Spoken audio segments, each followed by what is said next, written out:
안녕하세요. 성문교회 이효영 목사입니다. 오늘도 하나님 나라의 관점으로 읽는 출애굽기 강의를 시작하도록 하겠습니다. 먼저 기도하겠습니다. 하나님 아버지 감사합니다. 오늘도 어김없이 하나님의 말씀 앞에 저희를 두시오니 감사드립니다.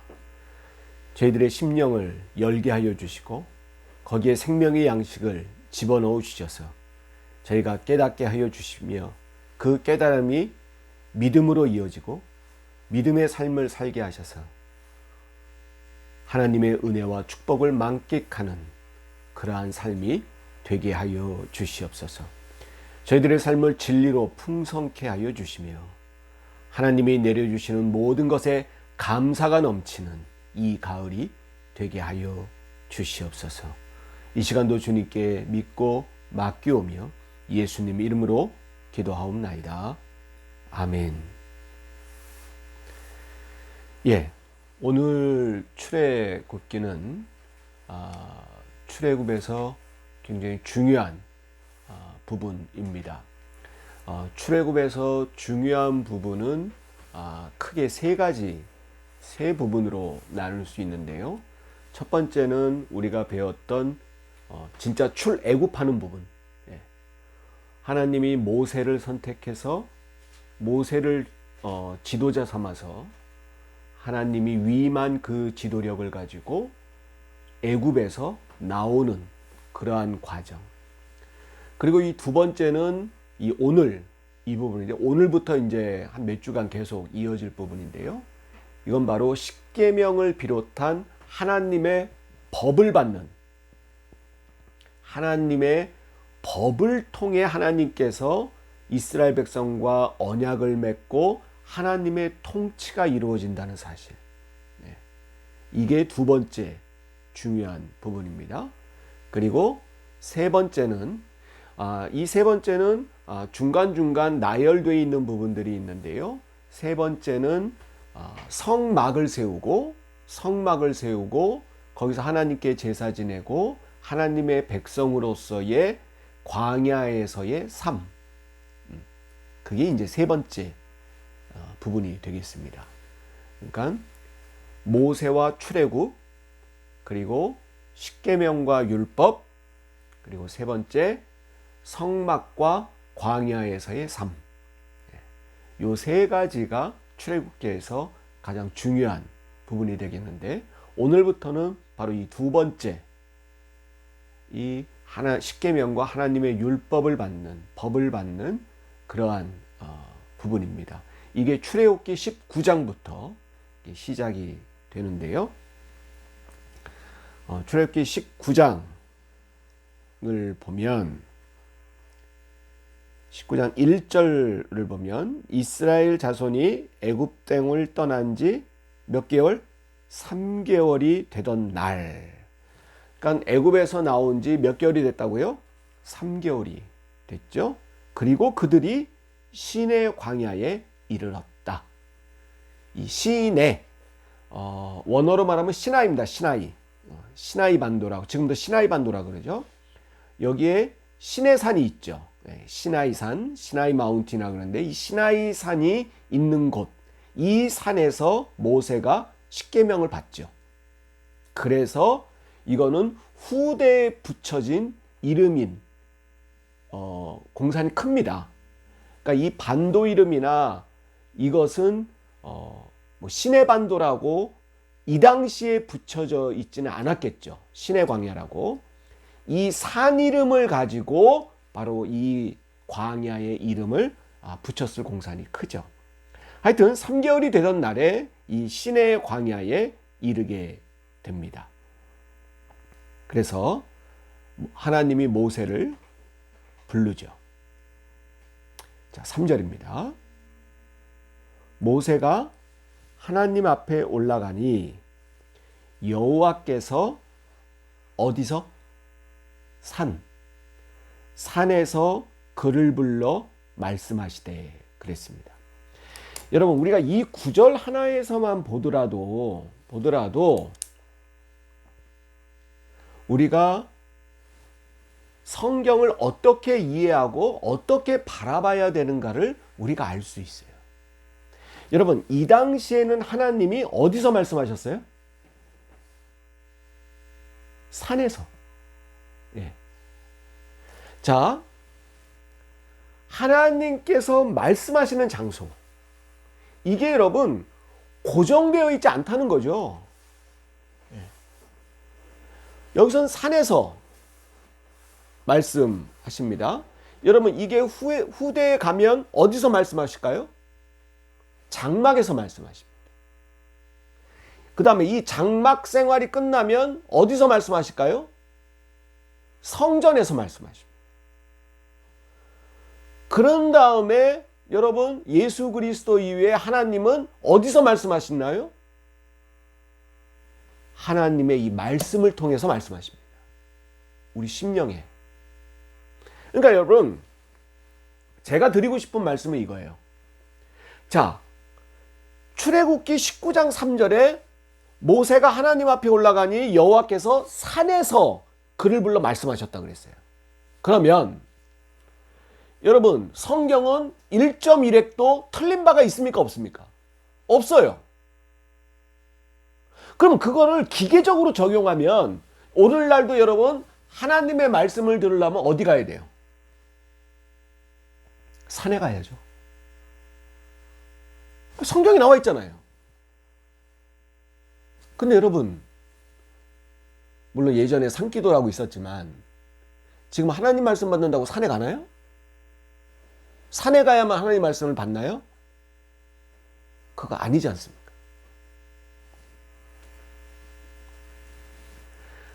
제가 드리고 싶은 말씀은 성경의 구절을 글자적으로만 해석해서 글자적으로 받아들여서 이를 그대로 오늘날 적용시키는 것은 그것은 맞지 않는다는 이야기입니다. 즉, 여러분, 하나님의 역사는 역사의 개념은 중요한 얘기입니다. 하나님의 역사의 개념, 하나님의 역사의 틀은 바뀌지 않습니다. 창조 때부터 지금까지. 목사님, 어떻게 바뀌지 않나요? 그것은 여러분, 성경에 나와 있어요. 하나님은 사랑이시라. 그러니까 하나님의 역사의 개념은 뭐라고요? 사랑이에요. 구원과 사랑. 예. 하나님이 세상을 이처럼 사랑하사 독생자를 주셨으니 이는 심판과 멸망이 아니요 구원에 이르기 위해 독생자를 주셨다는 거죠. 즉 하나님의 역사의 개념, 틀은 사랑과 구원이에요. 사랑이라고 해도 되고 구원이라고 됩니다. 생명이라고 해도 됩니다. 평화라고 그래도 됩니다. 이거예요. 그런데 여러분, 방법은 바뀌어요. 무슨 말씀인지 아시겠죠? 자, 다시요. 하나님의 역사라는 것은 여러분 임마누엘입니다. 하나님의 뜻이 이 땅에 이루어지는 게 역사입니다. 그 역사의 틀 개념은 바뀌지 않는다. 그게 바뀐다 그러면 여러분 이단입니다. 그건 이상한 사람들이에요. 바뀌지 않아요. 그런데 방법은 바뀐다 안 바뀐다? 바뀐다. 여러분 이 개념으로 갖고 있어야 됩니다. 자, 그래서 중요한 말씀을 합니다. 모세를 불러다가 5절 6절입니다. 5절 6절 이건 표시를 하십시오. 중요한 구절입니다. 출애굽기 19장 5절 6절 하나님이 역사의 방법의 대전환이 이루어지죠. 제가 읽어보겠습니다. 세계가 다 내게 속하였나니 여기를 네모를 치세요. 세계가 다 내게 속하였나니 이걸 네모를 치고 그 다음 너희가 내 말을 잘 듣고 내 언약을 지키면 언약의 동그라미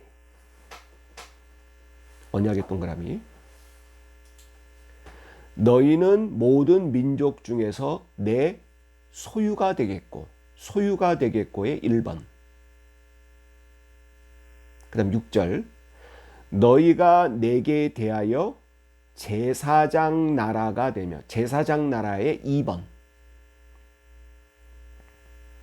그리고 거룩한 백성이 되리라. 3번. 거룩한 백성이 3번. 자, 무슨 말이냐? 하나님께서 이제부터 대전환을 이루십니다. 우리와 인간과의 관계를 통해 인간과의 관계가 대전환을 이루어요. 무슨 말이냐? 이제는 하나님과 이스라엘 백성이 언약의 관계가 됐다는 거예요. 약속. 여러분, 이게 뭘 의미하느냐? 여러분, 물론 하나님만이 유일한 신이지만 인간이 만들어 놓은 많은 신들도 있잖아요. 그 신들을 보면 그들이 종교를 만들기도 하는데, 그들을 보면은 여러분, 신과 인간은 어떤 관계예요? 명령과 복종의 관계입니다. 그죠? 신은 일방적으로 명령하고 복종하는 그러한 관계입니다. 신은 약속을 어겨도 돼요. 그죠? 그런데 오늘 하나님은 인간과 언약을 맺는 관계로 우리를 상승시키셨어요. 우리의 신분을 올리셨다는 거죠. 하나님과 약속하는 관계가 되었다는 것입니다. 계약 관계로 맺으셨다는 거죠. 두 번째는 여러분, 약속은 어떤 사람하고 여러분들 약속하십니까? 약속을 어길 사람하고 약속합니까? 신뢰가 있는 사람하고 약속하십니까? 신뢰가 있는 사람이죠. 근데 여기서 우리가 잘 봐야 됩니다. 여러분, 하나님과 약속을 맺는 또 하나의 주체인 인간은 하나님 보시기에 약속을 지킬 존재입니까? 못 지킬 존재입니까? 다는 아니지만 대부분 약속을 어기는 존재죠. 우리가 성경을 보더라도. 근데 그런 우리와 약속을 하셨어요. 약속을 하시겠다는 거예요. 여러분, 이건 뭐냐? 언약의 선포를 넘어 사랑의 선포입니다.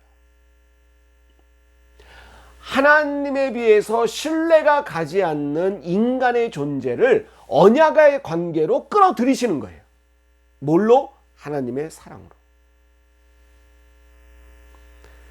여러분, 우리 보통 그런 말 하죠. 여러분, 이런 거와 흡사해요. 꼭 맞지는 않은데. 자, 불쌍한 내 친구가 있어요. 친구가 있는데 얘가 한 500만 원이 필요해. 한 1000만 원 필요하다 칩시다. 근데 얘가 봤을 때 1000만 원을 갚을 능력이 되진 않아. 근데 난 얘를 너무 사랑하고 이 친구를 얘가 너무 잘 됐으면 좋겠고, 근데 한 돈 1000만 원만 있으면 좀 어떻게 해서 좀 일어날 수도 있을 것 같아. 근데 얘가 거지 동냥하듯이 1000만 원 뚝 전해주면 얘가 뭐가 상할까요? 자존심이 상하죠. 그래서 이렇게 합니다. 야, 친구야, 너 전에 돈 1000만 원 필요하다 그랬지? 내가 너 빌려줄게. 얘가 못 갚는다는 거 알아. 약속을 어길 거라는 거 알아. 근데 이렇게 말합니다. 너 이거 그냥 주는 거 아니야? 너 사업 성공해서 돈 잘 벌면 10배로 갚어 라고 말합니다. 근데 여러분, 이게 진심인가요? 아니죠. 그냥 주면 자존심 상할까봐 못 갚는 줄 알지만 돈을 주면서 그렇게 말하는 거죠. 그러니까 앞으로 열심히 살려고. 여러분, 하나님이 인간과 언약을 맺는다는 것은 그런 의미입니다. 그런 의미예요. 여러분, 천지 만물을 창조하시고 이 세상을 있게도 하시고 없게도 하시는 하나님이 우리 인간이 약속을 100% 다 지킬 거라고 그렇게 하실까요? 아닙니다. 그렇지만 너 지켜, 노력해봐. 내가 볼 거야. 그런 사랑의 틀로 하나님의 역사의 안으로 우리를 끌어 들이시는 거예요.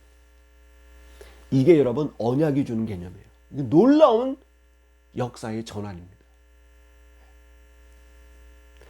여러분, 하나님의 신하들이 있다면 하나님이 인간과 언약을 맺는다는 것을 신하들이 찬성했을까요? 저는 반대했을 거라고 해요. 제가 하나님 신하다, 하나님에게 조언을 드리는 신하로 있다, 그러면 저는 반대했을 거야.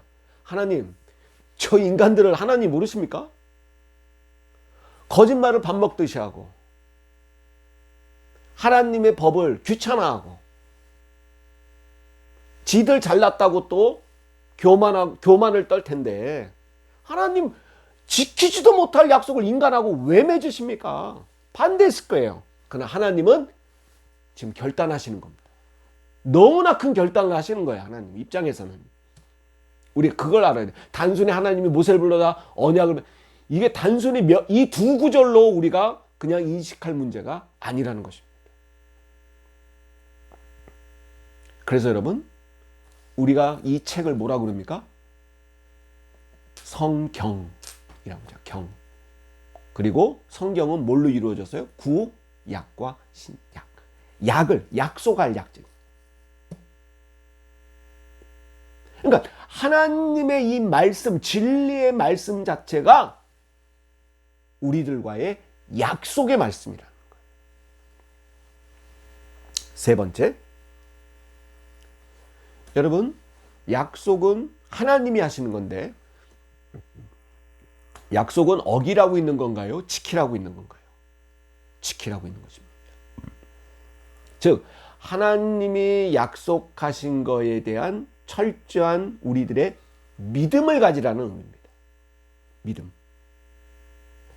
여러분, 하나님과의 언약 세 가지 개념을 말했어요. 우리의 신분을 어떻게 해주신다? 높여주신 것이다. 두 번째, 이 언약은 언약이라고 쓰고 사랑으로 읽는다. 하나님의 사랑이다. 우리를 끌어들이시는 거예요. 세 번째, 이 언약은 또한 언약이라고 쓰고 믿음으로 읽는다. 믿음. 하나님은 지키셔. 우리가 이렇게 하면, 하나님 말씀을 청종하면, 하나님 말씀을 따르면, 하나님 말씀을 순종하면, 하나님을 절대 신뢰하며 하나님을 바라보면 이렇게 해주신다라는 정확한 약속의 지점을 우리는 믿고 신뢰해야 된다는 거예요. 믿음입니다. 바로 이 언약은 이 세 가지를 우리가 해야 되고요. 약속을 지키면 어떻게 된다. 이 조건, 이 지키면 어떻게 된다는 이 어떻게의 세 가지가, 첫 번째, 누구의 소유가 된다? 하나님의 소유가 된다. 5절 말미에 내 언약을 지키면 어떻게 되는 거예요? 첫 번째 뭐 어떻게 된다고요? 하나님의 소유가 된다는 것입니다. 자, 세상의 소유가 아니고 누구의 소유가 되는 거예요? 하나님의 소유가 되는 것입니다. 이건 뭘 의미할까요? 세상 속에서의 n분의 1의 존재가 아니고, 지금 70억 인구잖아요. 여러분, 세상의 소유 속에 있으면 나는 몇 분의 1이에요? 70억 분의 1이에요. 근데 여러분, 하나님의 소유라는 것은 전부예요. 무슨 말이냐? 예수님이 이걸 어떻게 표현하셨냐면, 양 99마리가 없어져도 잃어버린 몇 마리? 한 마리를 찾아 나누는 목자와 같다. 하나님은. 그래서 한 생명이 뭐보다 귀하다? 천하보다 귀하다라고 말씀하십니다. 이게 하나님의 소유의 생명의 특권입니다. 그렇게 만들어 주신다는 거예요. 그러니까 저와 여러분은 n분의 1이 아니에요. 그걸 인식하셔야 됩니다. 하나님이 약속해 놓으신 거예요. 더 나가 어디까지 나가봐야 되냐면 그럼 내가 그런 존재예요. 근데 우리 그리스도인들이 약한 게 뭐냐면 내가 그런 존재이만을 강조해요. 물론 중요합니다. 내가 어떤 존재인가. 나는 n분의 1의 존재가 아니고 하나님의 소유다. 천하보다 귀한 생명이다. 모든 것이다. 하나님한테는. 라고 나를 인식하는 걸 첫 번째 중요하지만 더 나아가서 누구도, 이웃도, 내 자식도, 내 부모도, 내 친구도, 내 이웃도 그러한 존재임을 인식하는 거죠. 첫 번째 언약을 지키면 뭐가 되겠고? 하나님의 소유가 되고, 두 번째 어떤 나라가 돼요? 내게 대하여 제사장 나라가 된다는 것입니다. 이 제사장 나라가 되는 것은 여러분 어떤 의미를 갖고 있습니까? 제사장은 뭐 하는 존재예요? 제사를 집전하는 존재입니다. 여러분 여기에 많은 개념들이 숨어 있지만 여러분 결론적이고 시간이 없으니까 단축적으로 말씀드리면 여러분 예배드리는 존재가 된다는 거죠. 하나님께 뭐 하는 존재? 예배드리는 존재. 여러분 예배드리는 것은 여러분 하나님이 좋으라고 되는 게 아니에요. 예배는 여러분 결국은 누구 좋으라고 하는 거예요? 나 좋으라고 하는 겁니다. 우리가 공부하다가 유세 떨면 어머님이 뭐라고 말하죠? 야, 나 좋으라고 공부하냐? 누구 좋으라고? 너 좋으라고 공부하는 거야. 우리는 예배드리면 하나님이 물론 여러분 하나님 좋아하십니다. 여러분 내 자식이 공부 열심히 하면 부모님 좋죠? 예. 네. 여러분 예배 드린다는 거는 공부하는 거 똑같아요. 자녀들이 공부하는 거 똑같아요. 자녀들이 여러분 공부 열심히 하면 부모 좋습니다. 그러나 결국 제일 좋은 거는 누구예요? 공부 열심히 한 걔예요. 그 자녀죠. 제사장 나라가 된다는 것은 예배드리는 하나님께 예배드릴 수 있는 존재가 된다는 것이고, 예배드리는 존재는 여러분 내가 축복받는 겁니다. 내가 은혜 받는 거고, 물론 하나님도 너무나 기뻐하시는 우리들의 모습이죠. 예배드리는 모습. 자, 그거고. 세 번째, 하나님과 언약을 잘 지키면 거룩한 백성이 되게 해주신다는 것입니다. 여러분, 이것은 신앙인의 삶입니다. 신앙인의 삶이 거룩함을 입게 된다는 것이죠. 즉 하나님하고의 약속을 지키려면, 약속의 내용은 뭐예요? 이제 뒤에 나옵니다. 여러 가지 이제 법들과 어떻게 행동해야 되고, 사람하고 뭐 할 때는 어떻게 해야 되고, 농사 지을 때는 어떻게 해야 되고, 예배 드릴 때는 어떻게, 뭐 쭉 나옵니다. 그러니까 이런 언약을 지키려면 거룩해질 수밖에 없어요. 그러니까 거룩한 백성이 되는 거예요.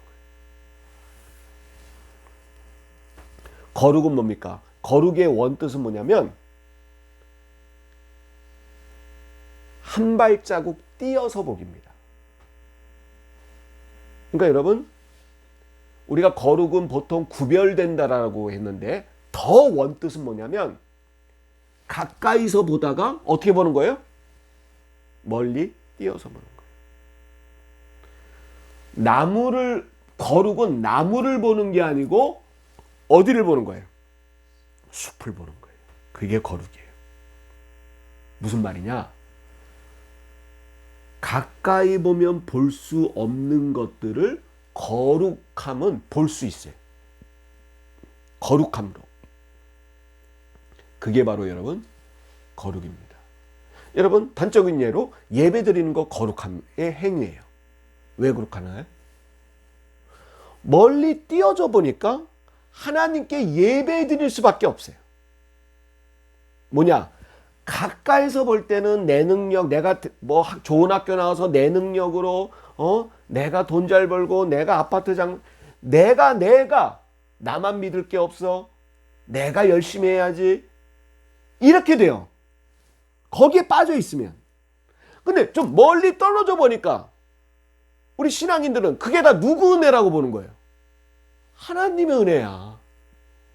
야, 내 능력으로 사는 줄 알았더니 아니야. 하나님의 은혜구나. 그 은혜를 받으면 눈물 콧물 쏟잖아요, 우리. 이게 다 하나님의 은혜였어. 그게 멀리 떨어져 보게 하는 거예요. 멀리 떨어져 보게 할 때 오히려 사실이 객관적이고 진실되게 보입니다. 그래서 뭘 드릴 수밖에 없어요? 예배 드릴 수밖에 없어요. 그래서 예배를 거룩한 행위라 그러는 거예요. 감사도 마찬가지, 온유함도 마찬가지, 용서도 마찬가지, 사랑도 마찬가지. 이런 거룩의 단어들, 거룩함의 모든 표현들은 여러분 매몰되면 할 수 없어요. 떨어져 보니까 할 수 있어요. 매몰되면 미운 놈이에요. 내 돈 띄어먹고, 나 사기 쳐먹었고, 나 속였고, 맨날 이렇게 하라는데 말 안 듣고, 밉죠? 매몰되면 미워요. 그리고 그 미움이 객관적 사실이에요. 그런데 뛰어나 보면, 그래, 내 잘못도 있네? 내 잘못도 있어요. 여러분, 우리 그럴 때 있잖아요. 에이, 그래, 내가 너무 윽박질렀나 보다.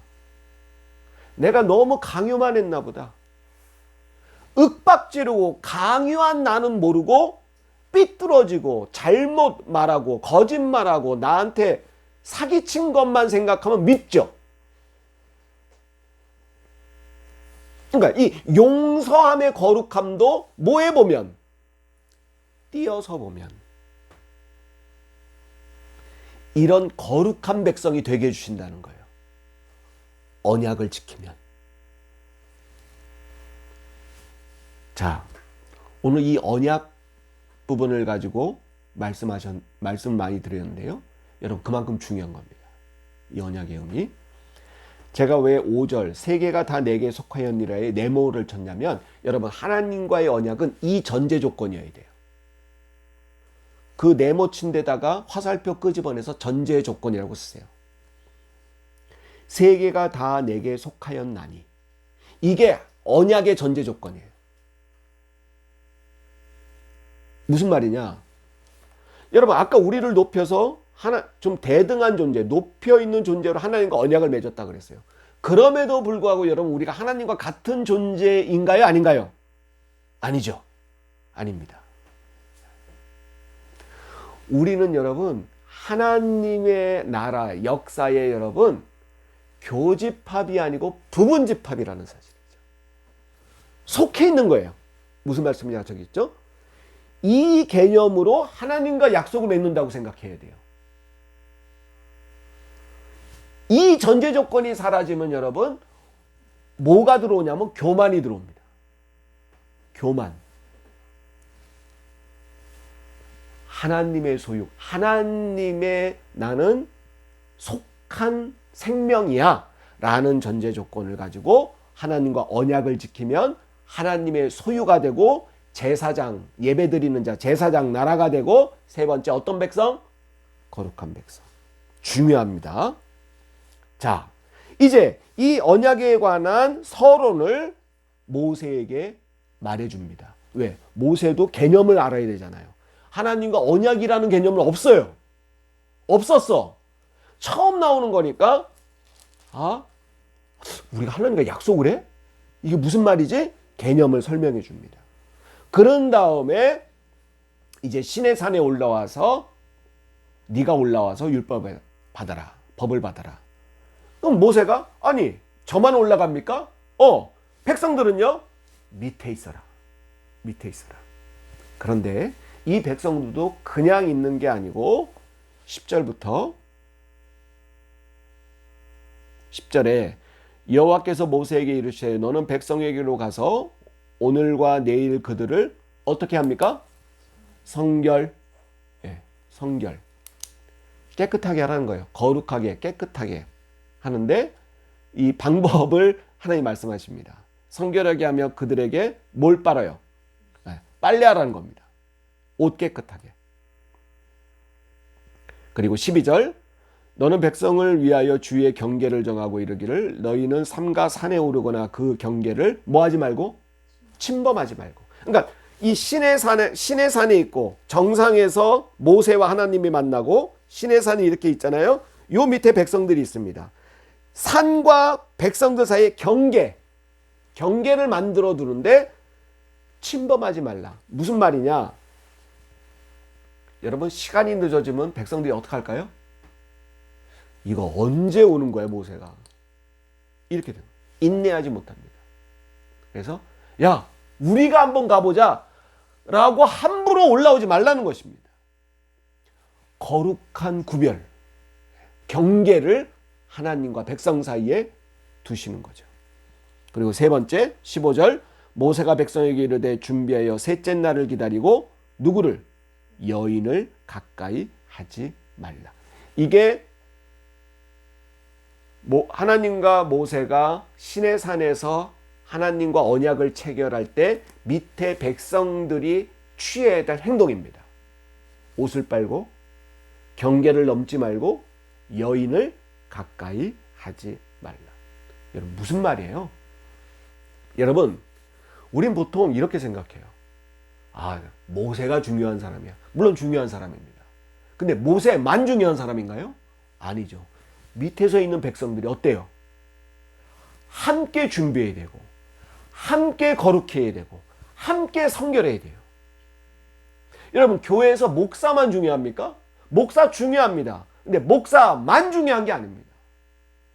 우리 모든 성도가 함께 옷을 빨고 이러한 심정으로 하나님의 법, 약속을 지켜나가야 되는 것입니다.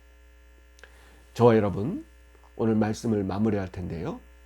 오늘 하나님과 인간이, 백성들이 언약을 체결한다는 의미는 이게 단순히 야, 우리 약속하자, 우리가 내일 무슨 시간 약속, 식사 약속하는 그런 단순한 의미가 아니라는 것입니다.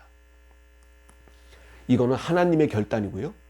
하나님의 대전환이에요. 어떻게 보면 하나님의 자존심을 낮추신 거예요. 하나님이 우리에게 일방적으로 이렇게 하실 수에도 있음에도 불구하고 하나님은 우리를 뭐 하시는 거예요? 사랑하시는 거예요. 하나님의 거룩의 틀 안으로 우리를 이끌어 들어오게 하시는 겁니다. 저 멀리 세상과 하나님이 떨어져 있어서 손가락으로 지적질하고 지시하시는 하나님이 아니고 하나님의 약속의 틀, 언약의 틀 안으로 우리를 뭐 하시는 거예요? 끌어드시는 거예요. 그래서 여러분, 하나님을 믿지 않는 백성들과 차원이 다른 백성으로 삼으시는 거예요. 할렐루야. 놀라우신 하나님의, 이건 반전이고 놀라운 역사고 하나님의 사랑입니다. 여러분, 이 사랑의 틀 안으로 들어갑시다. 거룩함으로 들어갑시다. 믿음으로 들어갑시다. 사랑으로 들어갑시다. 마치겠습니다. 주님 가르친 기도로 마칩니다. 하늘에 계신 우리 아버지여, 이름이 거룩히 여김을 받으시오며 나라가 임하옵시며 뜻이 하늘에서 이루어진 것 같이 땅에서도 이루어지이다. 오늘날 우리에게 일용할 양식을 주옵시고 우리가 우리에게 죄진 자를 사하여 준 것 같이 우리의 죄를 사하여 주옵시고 우리를 시험에 들게 하지 마옵시며 다만 악에서 구하옵소서. 대개 나라와 권세와 영광이 아버지께 영원히 있사옵나이다. 아멘. 감사합니다.